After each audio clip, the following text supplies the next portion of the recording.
In studio, we have the winner of our very first Green City Startup competition.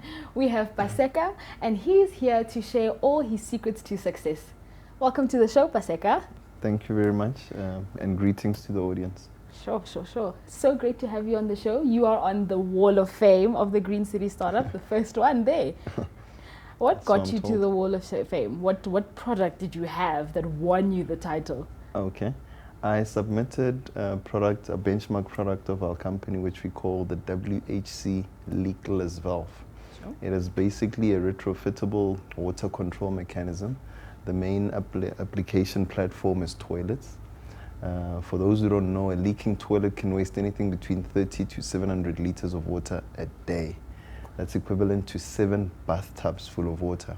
So our device would save 70% of the water that would have been lost otherwise. And obviously not to mention the money that is used to pay for that water. Sure. So that's what got us to the wall of fame. And how did you even get to the point where you had that idea? It was circumstances that turn into favorable situations. I was seated in my grandmother's house in Garankuwa, and I heard this annoying hissing sound coming from the toilet. It was constant. This was going on for days and nights.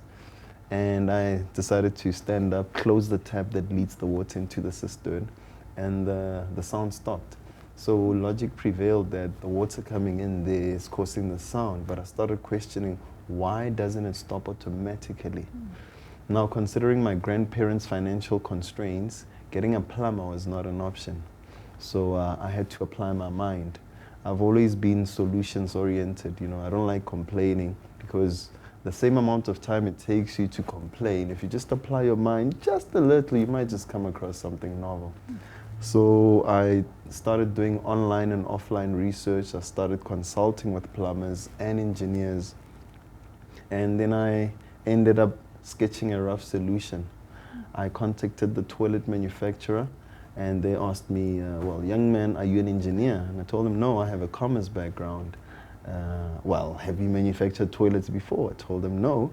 I just called to let you know that you have a situation with your toilets, but I have a viable solution. And they told me, well, before we get to whatever you think is a solution, first and foremost, toilets are just like cars. They depreciate and inevitably leak. So it's not a matter of if your toilet leaks, it's a matter of when it will leak. Then secondly, those who are concerned about attending to their toilets, they buy other components. And guess who sells those components? We do.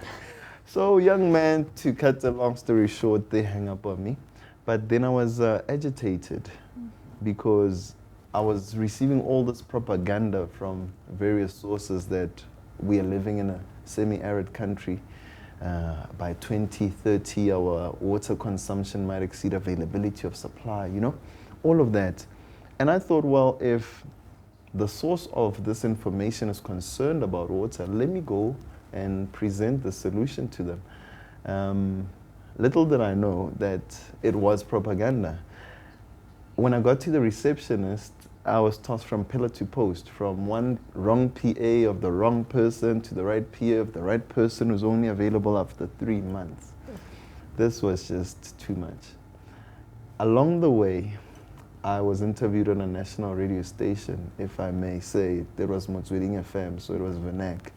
And I got calls as far as Botswana, asking 2 questions. How much does it cost? And where can I get it? And that's when I noticed that, wow, not only can this be my contribution to society, but this could be a business. And that's how it all began. Thank you so much for that. You've definitely given us so much to think about, and we will start thinking in a more green conscious way as we carry out our practices. Thank you so much for being with us. Thank you very much for having me. And that's all from me, Puno, and our guest Paseka, right here on The Big Interview.